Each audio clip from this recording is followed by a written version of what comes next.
Hello friends, welcome to English literature friends. जैसा कि आपको पता है, हमारा जो पीजीटी स्क्रीनिंग एग्ज़ाम है वो बहुत जल्दी आने वाला है। तो उसी के लिए फ्रेंड्स आपके लिए क्लास लेके आई हैं हमारी इंडियन इंग्लिश राइटिंग से, जो कि हमारा सेकंड पार्ट रहेगा। इससे पहले हम फर्स्ट पार्ट कर चुके हैं, जिसमें हमने 5 राइटर्स को उसमें डिस्कस किया था फ्रेंड्स। अगर आपने अभी तक वो क्लास नहीं देखी है तो फ्रेंड्स देखिएगा, काफ़ी अच्छी क्लास है। सारे के सारे कंसेप्ट और क्वेश्चंस है वो उसी क्लास से आपके कवर हो जाएंगे। और इम्पोर्टेंट राइटर रहते हैं जो कि फिक्शनल हमारे राइटर हैं। ठीक है फ्रेंड्स, मीन्स जिन्होंने अपने वर्क हैं वो फिक्शनल वर्क लिखे हैं। तो लेट्स स्टार्ट करते हैं आज की क्लास फ्रेंड्स। और अगर आपको क्लास पसंद आती है तो इसको लाइक, शेयर और सब्सक्राइब चैनल को ज़रूर करिएगा। यहाँ पे देखिएगा फ्रेंड्स, हमारा फर्स्ट राइटर मैंने रखा है अहमद सलमान रश्दी। जो सलमान रश्दी से हम जानते हैं, लेकिन इनका फुल नेम है अहमद सलमान रश्दी, जो कि पोस्ट कॉलोनियल हमारे राइटर माने जाते हैं। मीन्स 20th सेंचुरी के हमारे राइटर माने जाते हैं। और इनका बर्थ की अगर हम बात करें तो 1947 में इनका बर्थ हुआ था। और नॉवेलिस्ट माने जाते हैं, शॉर्ट स्टोरी भी इन्होंने लिखी हैं। अवार्ड्स की अगर बात करते हैं तो बुकर प्राइज़ इनको मिला है 1981 में। और हर एक जो हमारे राइटर हैं इंडियन, उनके कोई ना कोई वर्क इतने मोस्ट फेमस हुए हैं कि उनके लिए उनको कोई ना कोई अवार्ड मिला है। तो काफ़ी अच्छा इन्होंने लिखा है। बच्चों की राइटिंग्स, बच्चों के जो वर्क होते हैं उनके ऊपर भी लिखा है। और अदर बात करें तो ये काफ़ी ज़्यादा कंट्रोवर्शियल हमारे राइटर रहे हैं। ठीक है, इनकी जो थीम थी फ्रेंड्स, बच्चों से भी ज़्यादा इनकी जो थीम रही है वो क्या रही है, जो कि पॉलिटिक्स रही है या फिर कोई रिलीजियस वर्क को लेकर रही है, जिसके ऊपर काफ़ी ज़्यादा कंट्रोवर्सी रही है। और इसी कंट्रोवर्सी के तहत फ्रेंड्स काफ़ी ज़्यादा काफ़ी बार लोगों ने इनको मारने की भी कोशिश की है। ठीक है, क्योंकि कुछ क्या होता है, हर एक जो बात होती है उसके 2 टाइप्स होते हैं, 2 मीनिंग होते हैं। तो कई बार ये होता है कि हम दूसरा मीनिंग ले लेते हैं। और एक जो इनका वर्क है, जिनका हम बाद में डिस्कस करेंगे, तो वो वर्क मुझे तो नहीं लगता इतना कंट्रोवर्सी है, लेकिन लोगों ने, जो कम्युनिटी थी, जो रिलीजियस कम्युनिटी थी, उन्होंने काफ़ी ज़्यादा उसको इशू बनाया था। ठीक है फ्रेंड्स, और बाकी तो भाई कोई लेना देना है नहीं हमें तो। ठीक है, तो इनका जो वर्क रहता है मिडनाइट चिल्ड्रन, इनको लेकर इनको बुकर प्राइज़ मिला था 1981 में ही ये वर्क आया था। पब्लिश डेट आपको ज़रूर याद करनी है। गोल्डन पेन प्राइज़, ये भी इम्पोर्टेंट अवार्ड है जो इनको दिया गया था। वर्क की अगर बात करें तो फर्स्ट जो वर्क रहता है, पूछ लिया जाता है कई बार, वैसे तो ज़्यादा वर्ल्ड फेमस नहीं है, ग्रीमश, जो कि 1975 में पब्लिश हुआ था। फर्स्ट नॉवल इनका माना जाता है। सेकंड नॉवल की बात करते हैं तो मिडनाइट चिल्ड्रन, जो कि वेरी वेरी पॉपुलर इनका नॉवल रहता है फ्रेंड्स, और इसी के लिए इनको बुकर प्राइज़ मिला था। फिर थर्ड आता है शेम। फिर आता है इनका most controversial work novel the Satanic Verses, जो कि 1988 में पब्लिश हुआ था। इसी को लेकर काफ़ी ज़्यादा दंगे फसाद हुए थे फ्रेंड्स, और इनको मारने की भी कोशिश की गई थी।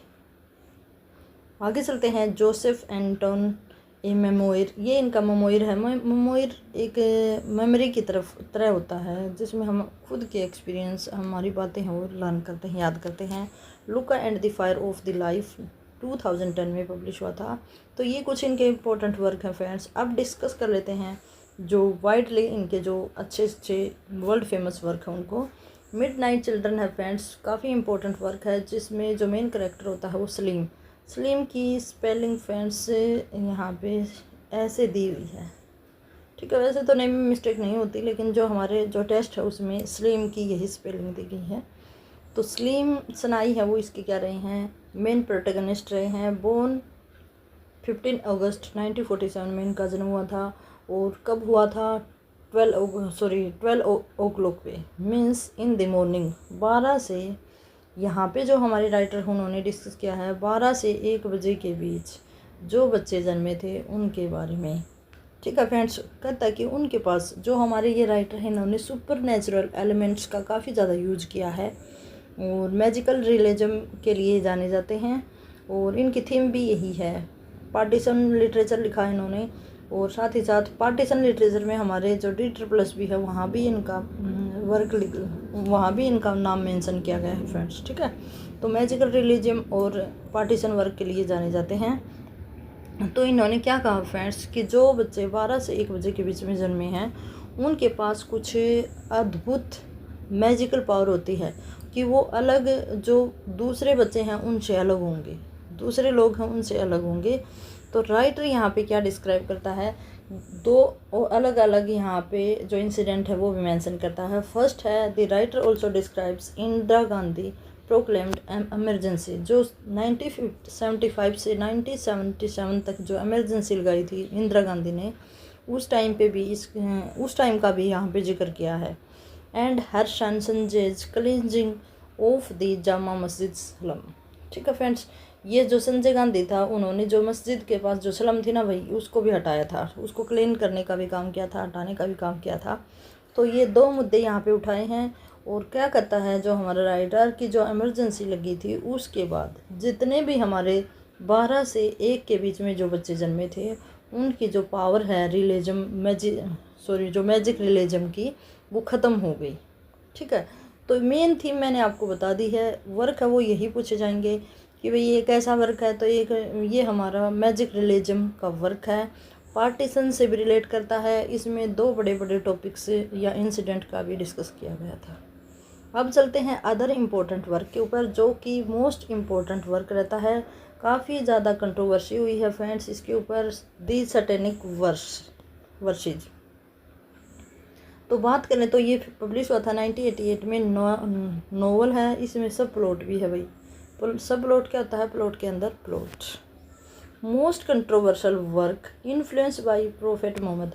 ये प्रोफेट मोहम्मद है, उससे क्या हुआ है भाई, इन्फ्लुएंस हुआ है। Use of magical realism, a group of Quranic verses about 3 pagan Meccan goddess. यहाँ पे 3 ऐसी जो पैगन की गोडेस हैं उनका जिक्र किया गया है भाई। ठीक है, बैंड इन पाकिस्तान में इसको बैंड किया गया है। आई थिंक इंडिया में भी किया होगा, लेकिन इंडिया का श्योर नहीं है भाई, पाकिस्तान में तो किया है। अब बात कर लेते हैं इसके करैक्टर्स की। तो करैक्टर की गिब्रेल फरिश्ता, ये इसका क्या रहता है, प्रोटोगोनिस्ट रहता है और एक एक्टर का रोल प्ले करता है। 40 ईयर्स ओल्ड है ये, और एक ऑर्फन है भाई। ठीक है, ऑर्फन है। दूसरा है सलादीन चमचा है, ये भी एक इम्पोर्टेंट करैक्टर है। फिर है रेखा, वेल्दी वीमेन होती है। और अलेसिया का फ्रेंड्स अगर हम बात करें तो एली के नाम से यहाँ पे मेंशन किया गया है, जो कि एक माउंटेनियर है। पामेला लवलेस, जो कि सलादीन वाइफ है, जो ये सलादीन है इसकी वाइफ है भाई। मोहम्मद और आयशा है, वो ड्रीम करैक्टर हैं किसके, गब्रियल के। जो गब्रियल होता है फ्रेंड्स, वो सपना देखता है। ठीक है, वो गब्रियल है, वो पहले तो इसके साथ अफेयर रखता है, फिर इसको मना कर देता है, ये 2-3 बच्चों की माँ है। फिर वो किसके साथ उसका जो मैटर चलता है वो होता है, ये एलिशिया है, इसके साथ भी इसका क्या चलता है भाई, लव अफेयर चलता है। ठीक है, और ये जो करैक्टर हैं ये दोनों ही मोहम्मद और आयशा, ये इनके ड्रीम करैक्टर हैं। मीन्स अगर हम बात करें तो जो ड्रीम विज़न आइडियोलॉजी का भी यहाँ पे यूज़ किया गया है, विजनरी का भी। 2 सपने देखता है फ्रेंड्स ये अपने, जिसमें एक करैक्टर ये मोहम्मद आता है, दूसरे सपने में आयशा आती है, और काफ़ी ज़्यादा ये यहाँ पे दिखाया गया है। ठीक है, आगे चलते हैं। एरोप्लेन क्रश होता है फ्रेंड्स, यहाँ पे क्या देखते हैं कि ये इसका फ्रेंड होता है, ये सलादीन इसका गब्रियल का फ्रेंड होता है। और जब ये विमान क्रैश होता है तो फ्रेंड्स ये काफ़ी दिन तक, पता नहीं कितने दिन तक ये कहीं छुपते रहते हैं। तो क्रैश होने पर गब्रियल की मदद कौन करता है, जो इसका फ्रेंड होता है वो इसकी मदद करता है, और गब्रियल इससे प्रेम करता है। ठीक है, ये कुछ स्टोरी है, देख लेना। वैसे तो इम्पोर्टेंट करैक्टर ही होते हैं, अदरवाइज देख लेना। Same shortlisted for Booker prize sitting. अब देखो, सेम के लिए इनको शॉर्ट लिस्टेड किया जाता है बुकर प्राइज़ के लिए, लेकिन इनको मिलता नहीं है। और जो सीटिंग रखी गई है वो क्वेटा पाकिस्तान की यहाँ पे सीटिंग रखी गई है। करैक्टर की बात करें तो उमर ख़याम शकील मेन करैक्टर है। और ये फ्रेंड्स स्टोरी होती है जिसमें क्या होता है, यहाँ पे फ्रेंड्स आगे जो करैक्टर्स की बात करते हैं तो यहाँ पे चुन्नी, मुन्नी और बन्नी शकील होती हैं, ये इनकी मदर होती है फ्रेंड्स। तीनों ही इनकी मदर के नाम से है। और फ्रेंड्स जो फादर है उसका पता नहीं, कुछ ऐसे करके मीन्स जैसा कि नाम हमारा सेम, तो वैसा ही यहाँ पे जो थीम है वो रखी गई है। तीनों सिस्टर हैं और तीनों अपने आप को इसकी मदर बताती हैं। और बाबर शकील है वो सेकंड सन ऑफ चुन्नी, मुन्नी और बनी। ये तीनों का ही पता नहीं ये क्या सिस्टम इन्होंने बना रखा है, तीनों का ही दूसरा बेटा रहता है। ठीक है, आगे चलते हैं। हैदर फैमिली, इसमें एक और फैमिली होती है। ठीक है, ये तो स्किल फैमिली होगी। दूसरा इसमें हैदर फैमिली है, रोजा हैदर जो कि यहाँ पे मेन कैरेक्टर है। फिर उसके बाद है बिलजेस हैदर और फिर उसके बाद है सूफिया, इनकी डॉटर होती है, ये हस्बैंड वाइफ होते हैं। नवीद है वो इनका यंगर डॉटर होती है। फिर आता है हरप्पा फैमिली, हरप्पा फैमिली है उसमें भी इसकंदर और रानी हरप्पा, ये हस्बैंड वाइफ होते हैं। ठीक है, पॉलिटिशियन होता है इसके अंदर हरप्पा। और आरजूमंद इनकी डॉटर होती है फ्रेंड्स। और हेरोन है वो इनका एल्डर सन होता है। फिर फ्रेंड्स इसी के साथ हमारा जो सलमान रुश्दी है उसके इम्पोर्टेंट यही वर्क थे। और काफ़ी ज़्यादा अगर जाने जाते हैं तो कंट्रोवर्सी के लिए जाने जाते हैं, फिर मैजिकल रियलिज्म के लिए जाने जाते हैं। अब हमारा सेकंड जो हमारा राइटर है वो है अरुंधति रॉय। अरुंधति रॉय हैं फ्रेंड्स, ये भी हमारी इंडियन इंग्लिश जो हमारी राइटर हैं। और बोर्न हुई हैं 1961 में, आसाम में इनका जन्म हुआ है। ऑथर हैं, सोशल वर्कर हैं और नॉवलिस्ट हैं। इन्होंने काफ़ी ज़्यादा जो वर्क हैं वो टीवी सीरियल के लिए, टीवी के लिए भी लिखे हैं और मूवीज़ के लिए भी। इनके लगभग 5 से 6 ऐसे वर्क हैं जो मूवी जिनके ऊपर मूवी का अडेप्टेशन हुआ है। अवार्ड की अगर बात करते हैं तो पेन प्राइज़ इनको मिला है 2024 में, अभी मिला है। ठीक है, नेशनल फिल्म अवार्ड मिला है इनको, बेस्ट स्क्रीन प्ले के लिए मिला है 1988 में। बुकर प्राइज़ 1997 में इनको बुकर प्राइज़ भी मिला है। साहित्य अकेडमी अवार्ड है वो 2006 में मिला है। सिडनी पीस प्राइज़, काफ़ी ज़्यादा अवार्ड इनको मिले हैं, तो काफ़ी जानी मानी। पॉलिटिक्स में भी ये रुचि रखती हैं और काफ़ी ज़्यादा जो वर्क है इन्होंने राइट डाउन की है। अब चलते हैं इनके वर्क के ऊपर। जिसके लिए ये जानी जाती हैं वो इनका सबसे इम्पोर्टेंट वर्क रहता है गॉड ऑफ स्मॉल थिंग। काफ़ी टाइम रिपीटेड हमारे क्वेश्चन रहता है, जो कि इनका फर्स्ट नॉवल रहता है। लिखा है इन्होंने 1992 से 1996 के बीच में लिखा है। ऑटोबायोग्राफिकल नॉवल रहता है। गोट बुकर प्राइज़, इसी के ऊपर इनको बुकर प्राइज़ मिला है 1997 में। सिटिंग है वो केरला की, इंडिया की रखी है। थीम की बात करें तो social norms, love marriage, love rape, casteism, culture, colonialism, ये इनकी थीम रही है। और शी रिसीव्ड ए पाउंड। अब देखो यहाँ पे फ्रेंड्स ये पौंड होता है ना, ये इनको 500,000 पौंड है वो इनको एडवांस में ही मिल गए थे इस वर्क के लिए। और ये बुक है ये 21 कंट्रीज़ में पब्लिश हुई थी फ्रेंड्स, तो काफ़ी अच्छा रिस्पॉन्स मिला था इनको इस बुक से। इसी से इनकी काफ़ी ज़्यादा चर्चा और काफ़ी ज़्यादा अवार्ड मिले हैं।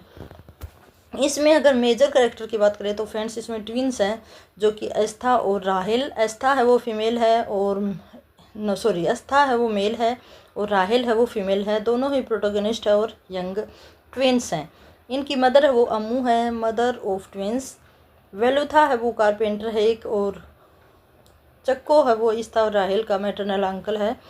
ये फ्रेंड्स ये जो राहेल की माँ है वो इसके साथ रहती है, अपने भाई के साथ रहती है। और यहाँ पे फ्रेंड्स इस कुछ जो प्लॉट होता है वो ऐसे ही रन करता है। और इसमें एक एंटेगोनिस्ट होता है जो कि बेबी कोचम्मा होता है। और सोफिया मोल है वो डॉटर है इसके मामा की। ठीक है, मामाची है वो ट्विंस का ग्रैंड मदर है और पापाची है वो ग्रैंड फादर है। बाबा है वो अमूज एक्स हस्बैंड है। तो ये फ्रेंड्स ओवरऑल अगर हम देखें तो एक डोमेस्टिक यहाँ पे थीम रखी गई है। दोनों भाई बहन ही एक साथ रहना पसंद करते हैं। मीन्स इधर उधर घूम के आए हैं, इन्होंने देखा कि कोई किसी का नहीं होता तो दोनों भाई बहन ही साथ रहते हैं। इस तरह की थीम यहाँ पे दिखाई गई है जो ठीक है। एपिग्राफ की बात करें तो जॉन बर्ग ने इसका एपिग्राफ लिखा है। दूसरा जो वर्क रहता है the ministry of almost utmost happiness 2017 में। देखो लगभग 20 साल बाद ये दूसरा इनका वर्क आया है और ये भी काफ़ी ज़्यादा इम्पोर्टेंट है। The ministry of utmost happiness. Sitting वो दिल्ली की रखी गई है, इंडिया की रखी गई है, कश्मीर और दिल्ली। और कैरेक्टर की बात करें तो अंजुम जो कैरेक्टर है ना फ्रेंड्स, ये एक हमारा थर्ड जेंडर है। क्या है? थर्ड जेंडर है। इसी के ऊपर पूरी स्टोरी है। सोशलिस्ट है, इसने अपने एक्सपीरियंस को यहाँ पे हमारे साथ शेयर किया है। तो ऐसे करके फ्रेंड्स ये जो रहता है ये हॉस्पिटल के बैक में और जो कब्रिस्तान होता है उसके बैक में एक अपना घर बना के रहता है ये अंजुम, ठीक है।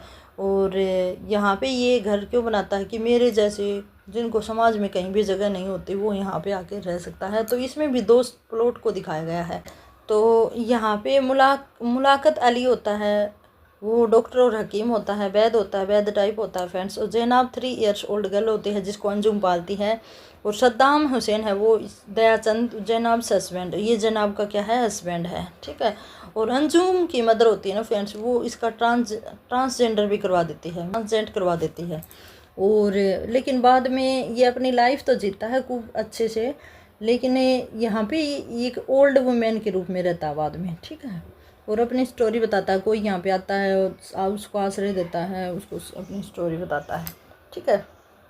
और हाँ, जहाँ आ रहा है अंजू की मदर, जहाँ आ रहा है वो कौन है, अंजुम की मदर होती है डॉक्टर आज़ाद भाटिया है, वो प्रोटेस्टर है नियर जंतर मंतर, ठीक है। कुछ दंगे फसाद होते हैं उस टाइम की बातें यहाँ पे शेयर की गई हैं। आफ्ताब है जो अंजुम को दिया गया दूसरा नाम है, ये इम्पोर्टेंट है कि आफ्ताब कौन है, तो आफ्ताब अंजुम का ही नाम है। जब इसका जो जेंडर है उसको चेंज करवा देती है, उसके बाद इसकी माँ इसका नाम क्या रख देती है, आफ्ताब रख देती है, ठीक है। आगे चलते हैं। थीम की बात करें तो कास्टिज्म, सोशल डिस्क्रिमिनेशन और गांधीयन प्रोटेस्ट और इंडियन सोसाइटी के बारे में दिखा गया है। अदर प्लॉट की अगर हम बात करें तो 4 और फ्रेंड होते हैं जिनकी स्टोरी इस प्ले में ही दिखाई गई है, इस नॉवल में ही दिखाई गई है, जिसमें 4 फ्रेंड्स की स्टोरी होती है, जिसमें तिलोत्मा को शॉर्टकट में तिल्लो बोला गया है, टिल्लो या तिल्लो बोला गया है। इसके 3 फ्रेंड थे, नागा, मूसा और विप्लस। और शी लव्ड मूसा को प्रेम करती है, लेकिन ये तीनों ही इससे बहुत ज़्यादा प्रेम करते हैं। In the end of the imagination, ये इनका अलग से वर्क है।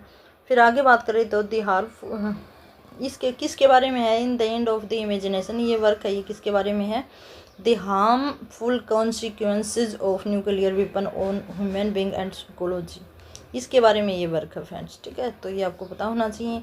दी बनियान ट्री, ये हमारे सिलेबस में लगा हुआ एक वर्क था और एक टीवी सीरियल भी है भाई। इसी के साथ अरुंधति रॉय है, उनका जो वर्क है वो कंप्लीट हुआ फ्रेंड्स। कोई भी क्वेरी कमेंट हो तो आप कमेंट बॉक्स में डालिएगा, इनसे बाहर कोई भी वर्क नहीं पूछा जाएगा। मैंने जो इंपॉर्टेंट वर्क है वो आपके साथ डिस्कस किए हैं। आगे भी हमारी जो सीरीज़ है इसको कंटिन्यू रखेंगे। लगभग 15 राइटर रहते हैं हमारे इंडियन इंग्लिश राइटिंग के, उनको हम लगभग 3 से 4 क्लासेज में डिस्कस कर लेंगे। तो फ्रेंड्स इसके साथ है we good day and best of luck.